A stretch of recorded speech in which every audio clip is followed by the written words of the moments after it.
All right, so as I said, we're in Luke chapter 22, and we're really beginning in verse 63. And when I look down, by the way, it's my Bible on my phone. It's where I've taken all my notes in preparation for today. But to kind of give us a quick reminder, a quick refresher, a quick kind of like, okay, where are we in this narrative? Remember, Jesus has gone into the garden. He's prayed.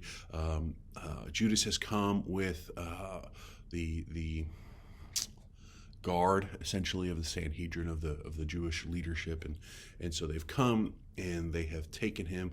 Jesus cut off, or not Jesus, Peter cut off a dude's ear. Jesus put it back on. Like, that's kind of the context we're in.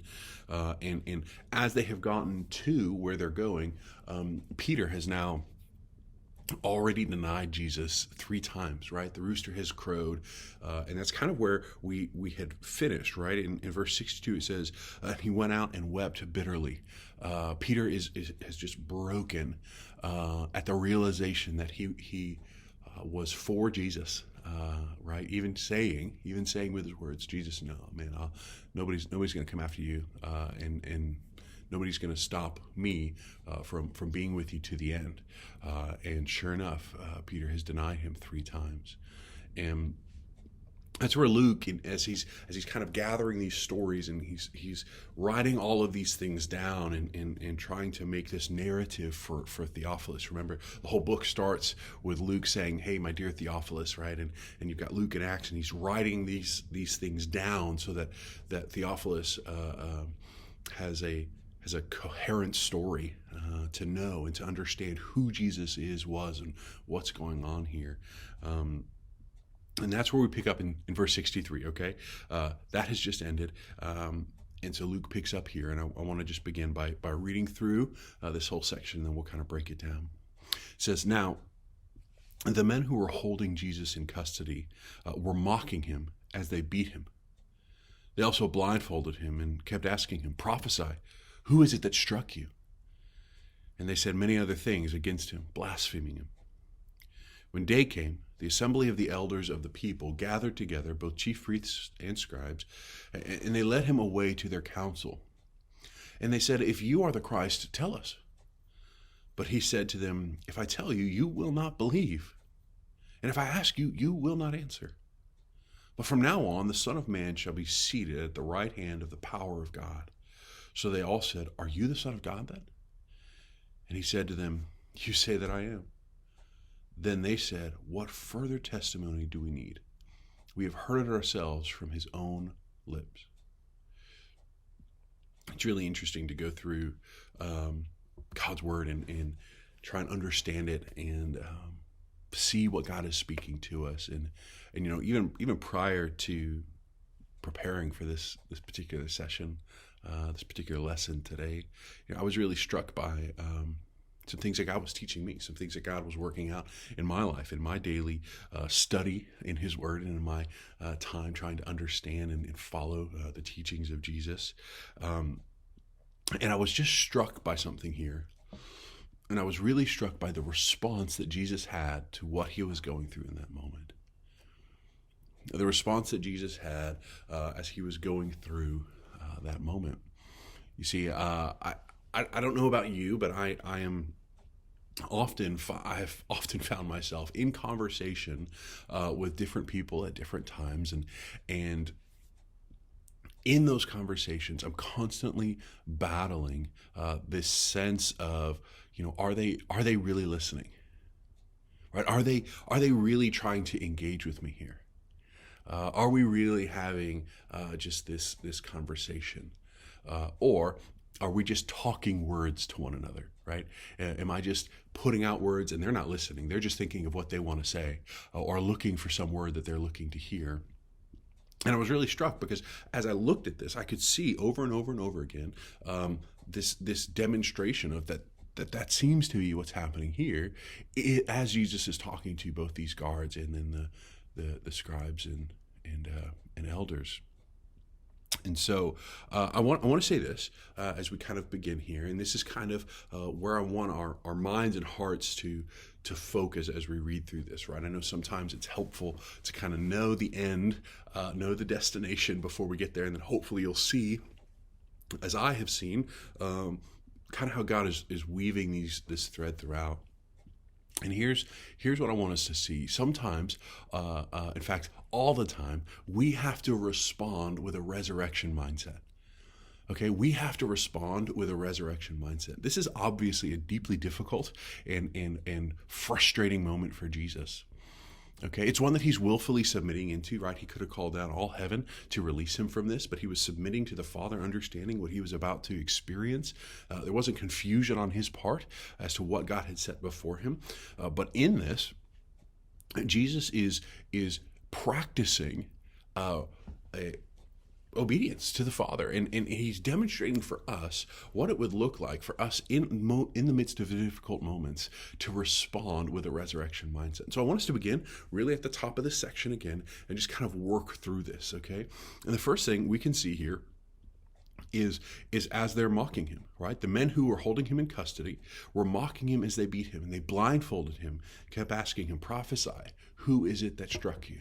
Can't you picture this? Can't you picture Jesus kind of, in the cold stone cell, but beneath the ground, and he's sitting there as they have blindfolded him, and now they're hitting him with maybe sticks or rocks, and it's like they're playing a childish game, right? Several of the commentaries even refer to it as a childlike game where it's, guess who did that, right? And if you're, a parent, I'm sure you have seen, obviously not in a aggressive and an evil way like we see here, but you've seen similar games from kids, right? Where, hide and seek, or Marco Polo, right? Where one kid is yelling out Marco and everybody in the pool is yelling out Polo, and they're just trying to find, right? You could almost envision this immature, childlike moment as they're sitting there beating him and saying, prophesy, who is it that hit you? Who is it that hit you? And I make this childlike comparison only because I want us to see this. Jesus doesn't respond to it at all. Have you ever seen when a person starts to argue with a toddler? Right? It's that moment where you're sitting there as an outside observer. You go, "Hey, man, they're 3. Why are you sitting having this argument? Like, they're 3. Like, they're not going to understand. It's not like, you just don't do that. Like, what are you doing?" This is a foolish thing, and it reminds me of Proverbs 26, verse 4. It says, "Answer not a fool according to his folly, lest you be like him yourself." I'm sure you can imagine, even right now, a moment where that's exactly how you have responded, or maybe should have responded to a foolish moment. Somebody just saying something out of the side of their mouth. They had no knowledge, understanding. They just said something. It was foolish. It was probably hurtful. And you just sat there going, wow. And you have 2 choices, right? You can respond or you can not respond. And sometimes when we respond in those moments, what we find is that we have joined in the foolishness of trying to have this conversation with someone who has no interest in hearing anything you have to say. And I think we see here from Jesus an unbelievable wisdom in his practice of this scripture, because he is silent. In the midst of this, Luke doesn't give us any insight. In fact, none of the Gospels give us any implication that Jesus is actively responding to any of these statements of vitriol. And so as they're in the midst of beating him and blaspheming him, Jesus understands this isn't a moment to answer that foolishness, because there's not a desire to listen here. There's not a desire to interact or engage. And so my best response here is to practice silence. And so the first thing I think we see that we can learn in our own life and apply in our own life as though, not that we have ever been through an arrest or crucifixion process like this, but that in the midst of this moment, we can still learn from the behaviors and actions of Jesus Let's learn to practice that resurrection mindset that says it's okay to be silent in response to that. It's okay to be silent. And I think sometimes what keeps us from being silent is the sense that we need to prove ourselves right. Is that sense that, well, I have to explain it. They have to know. They have to know. And it's less about them actually growing, learning, or knowing, and more about us proving both internally and externally, both for ourselves and for anyone else who could listen, that we know the truth, that we are better, that it's more about elevating ourselves than it is about helping someone, loving someone toward the truth. I think that's what keeps us from really wanting to be silent in that moment. But Jesus demonstrated here, right? He didn't have to be silent. He could have proven. He had already done how many miraculous things? He could have proven all that would have been necessary in that moment. But he understood that wasn't what was needed here, right? Silence was needed. And I think in our own lives, we can learn from that lesson and understand the practice of that discerning, or learn to practice that discernment. And so we can see that Jesus responded to them with that particular response, but he also responded with a resurrection mindset to the elders and the scribes. And so let's look at a little bit of what he did there. And so back in verse 66, if you're reading along, and I would obviously encourage that. When day came, the assembly of the elders and people gathered together, both the chief priests and scribes. And I want to pause real quick.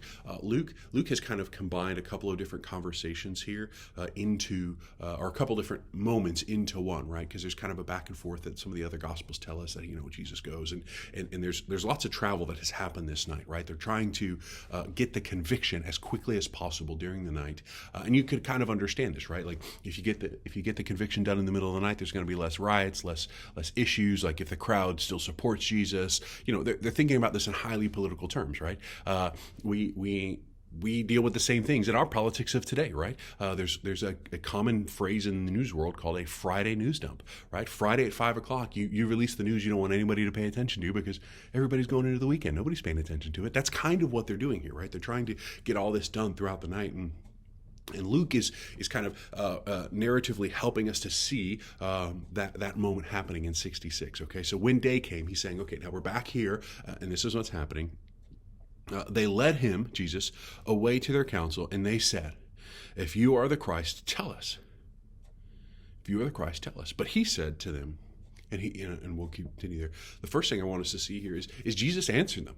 Jesus answered them. Jesus recognized there was a moment for silence, and he recognized there was a moment for speaking. I want to look back at Proverbs here, and still in chapter 26, and we're going to read verse 5. Okay, verse 4 we just read. Do not answer a fool according to his folly, lest you be like him. Right.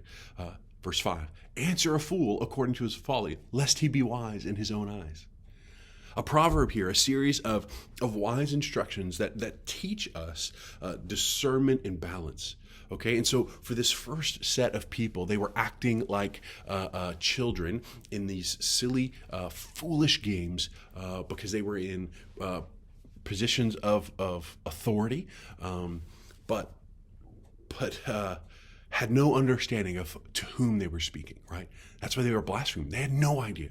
The elders and the chief priests, they bring him in and they ask him, "Are you the Son of God?" And in this moment, Jesus is attempting to answer them lest they see themselves as wise in their own eyes.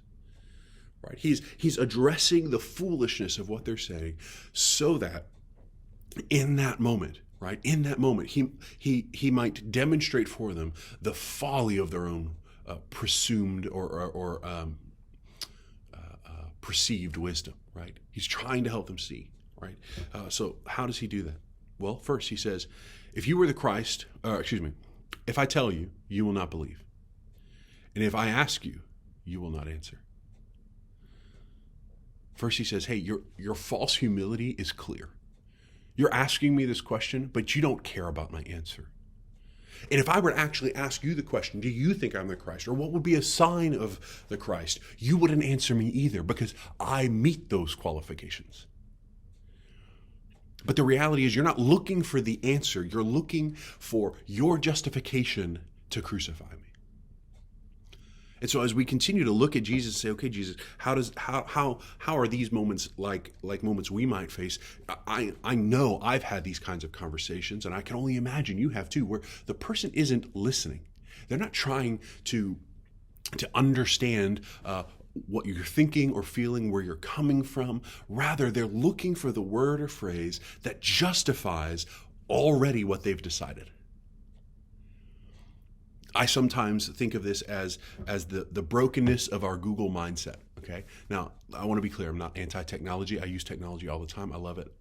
But I have observed a transition in how we communicate and how we ask questions because of these kinds of tools. Let me give a great for instance. And my wife will laugh because we've talked about this before. If I Google the health benefits of caffeine, do you know what I'll find? The health benefits of caffeine. I will find every reason that I might offer to anyone in the room why caffeine is wonderful, why it's good for me, how it's helpful for my body. And you know what? All of those things might have some measure of truth within them. There might be some value to them. There might be some that are untrue. But if I go to Google and I say, how is caffeine healthy? I will find answers to that question. Now, if I go to Google and I ask, what are the health detriments and evils of caffeine? Well, then guess what? I'm going to find how caffeine is not healthy, how it's detrimental to my body, my mind, how too much of it can cause an excess buildup in my body or whatever those detriments are.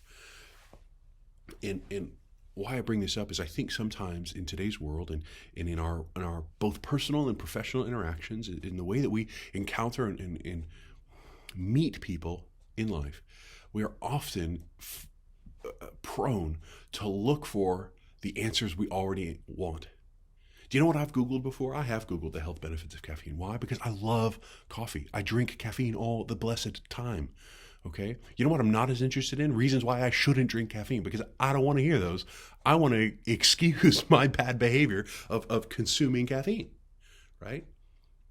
And in the same way, I think there are times in our interpersonal conversations that we can look for the answer, the thing that we're wanting to hear, not what they're trying to communicate. And certainly, all of our desires are superior to our desire for truth. We have subjugated truth, looking for what we actually want for ourselves. And in this moment, I think that's what we're seeing here from the scribes and the chief priests. They have already decided and determined in their heart to crucify Jesus. That's already the direction that they have chosen to run down. They're already seeking that solution. And Jesus is responding to him saying, look, if I tell you, you're not going to listen. If I ask you even, you're not going to answer. So where does Jesus go?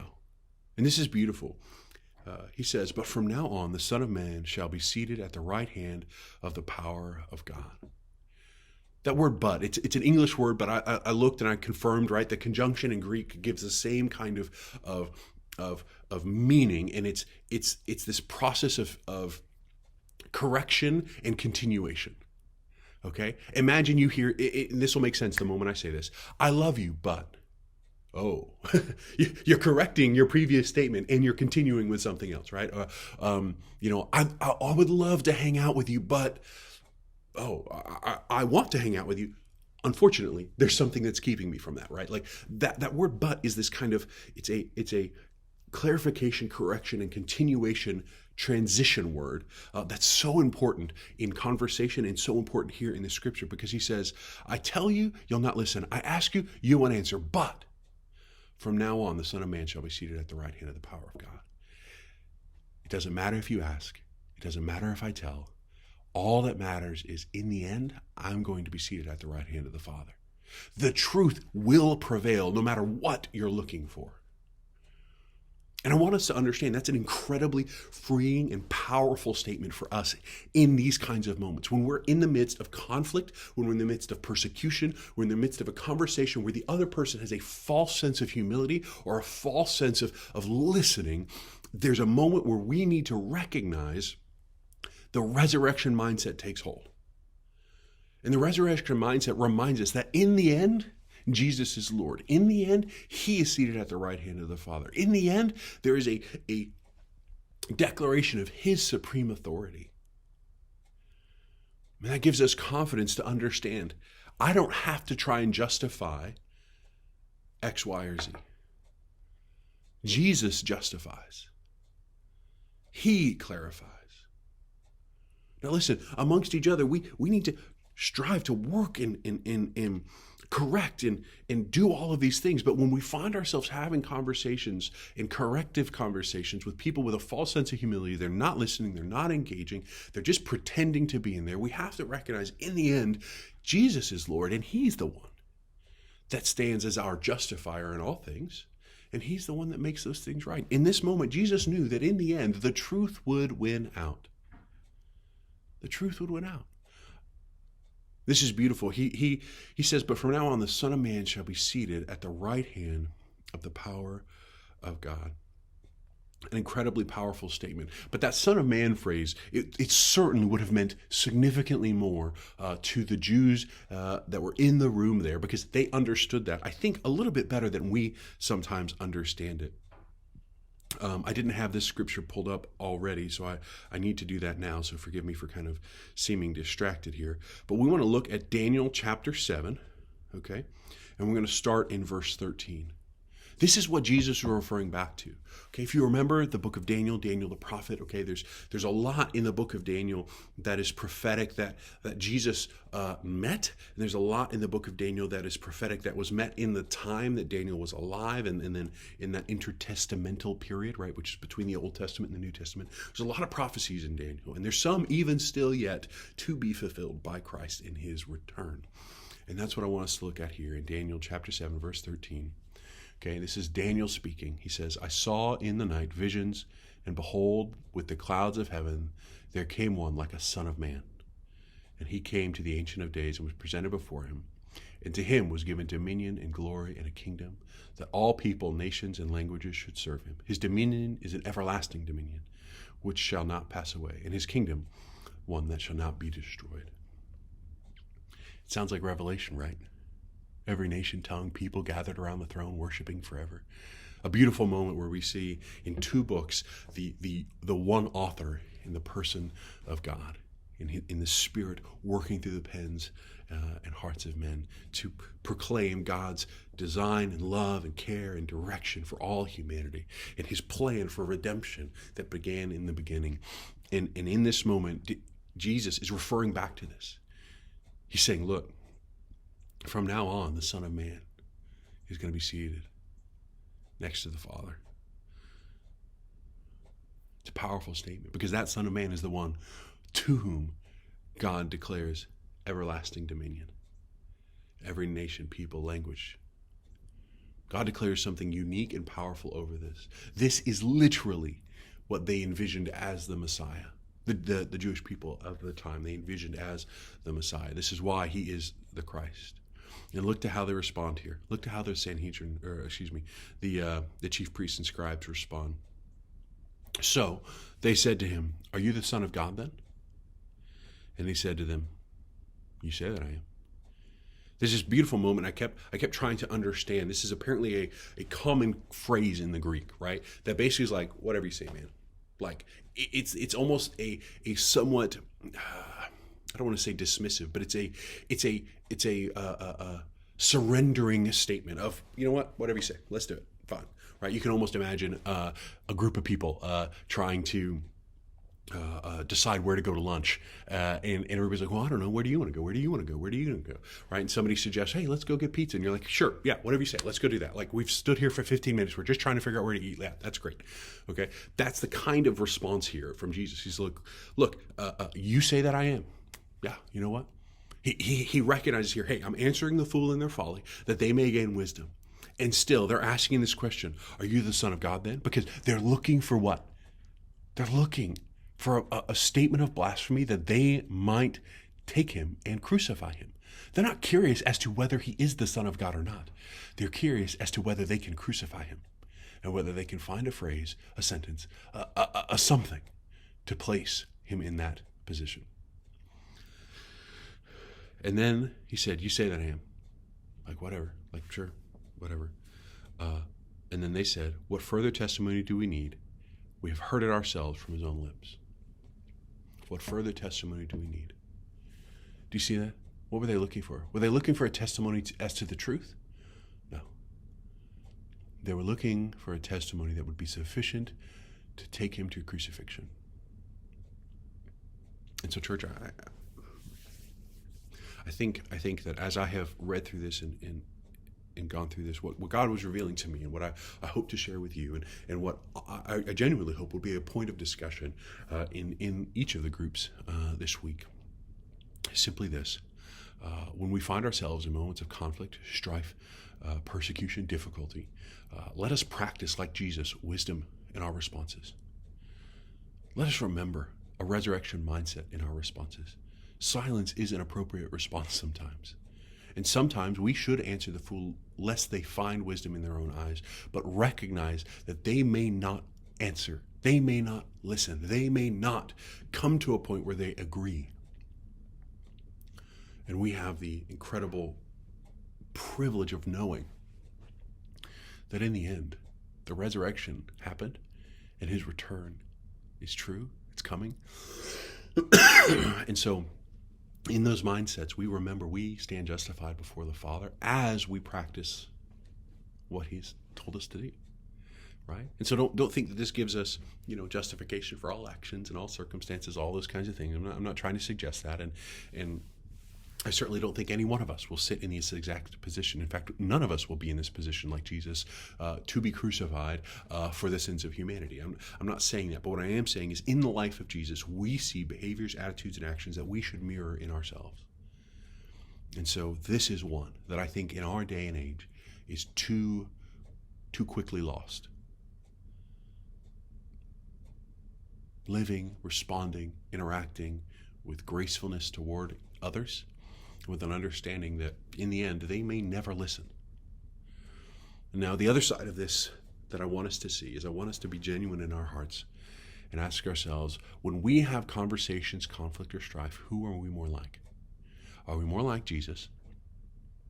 Or are we more like the Sanhedrin, the chief priests, the scribes? Not really trying to listen, but looking for the excuse for the answer we've already determined in our hearts. Looking to find any evidence that might support our position.